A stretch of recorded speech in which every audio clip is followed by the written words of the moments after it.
कैसे रहोगे? प्रेम से। आजकल भाई भाई कैसे रहते हैं? बिल्कुल दुश्मन।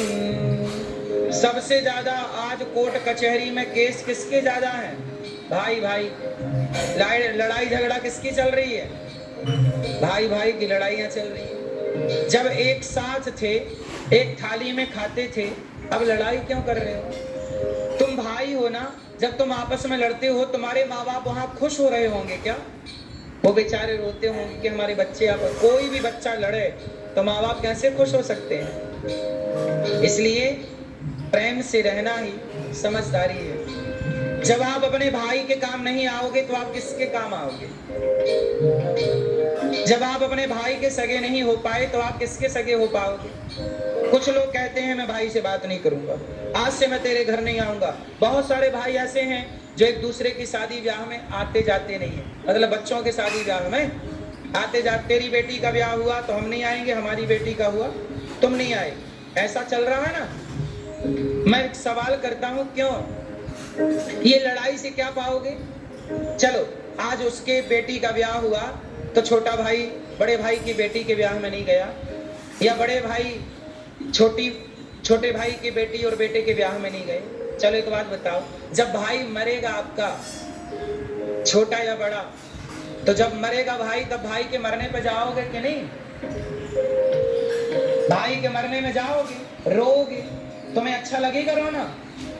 लोग कहेंगे वाह। अच्छा एक बात बताओ, भाई की जरूरत मरने के बाद है कि जीते जी है?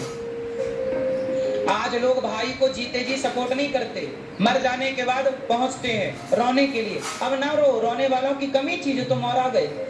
जब नहीं आए थे तो मरने पे काहे को आ गए? जब तुम्हारी जरूरत थी तब तो तुम आए नहीं, जब तुम्हारे साथ की जरूरत थी तब तुमने साथ दिया नहीं, अब मरने के बाद रोने आ गए।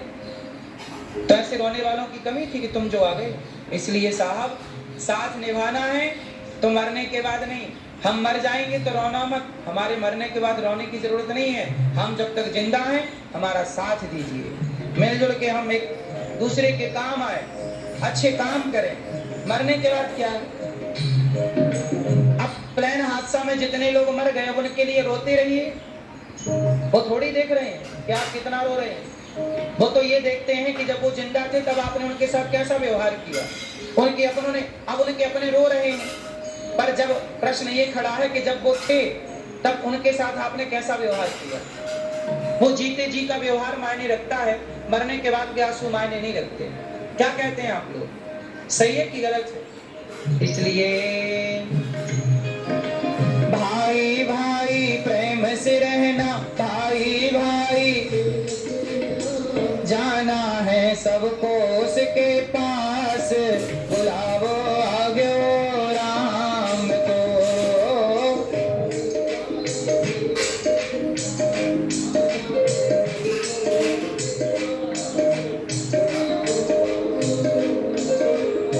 और 1 मिनट की मोहलत दे दो, करूं बहू से बात।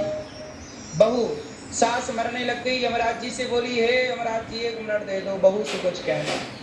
यमराज जी बोले सारी जिंदगी कुछ न कह पाए बहू से, बोले अब याद आई।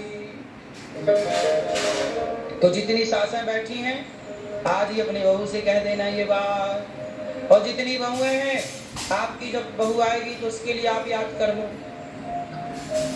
सास बोली बहू से, हे यमराज जी 1 मिनट की मोहलत दे दो, करूं बहू से बात।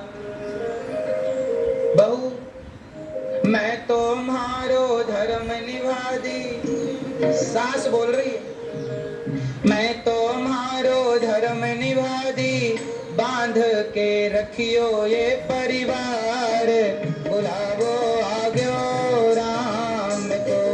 ओ मैं तो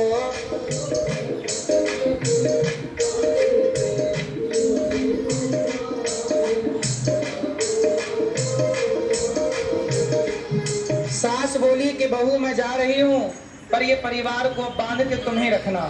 अच्छा एक बात बताओ, स्त्रियां चाह लें तो किसी घर में विवाद ना हो, ये बात सही है कि नहीं? हम पूछ रहे हैं, बता नहीं रहे।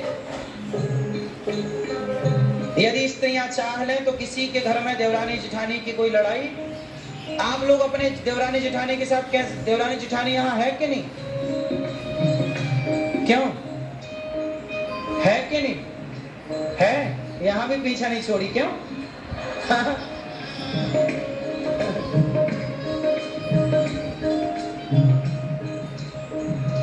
देवरानी जेठानी के चक्कर में तो भाग के यहाँ भी आ गई।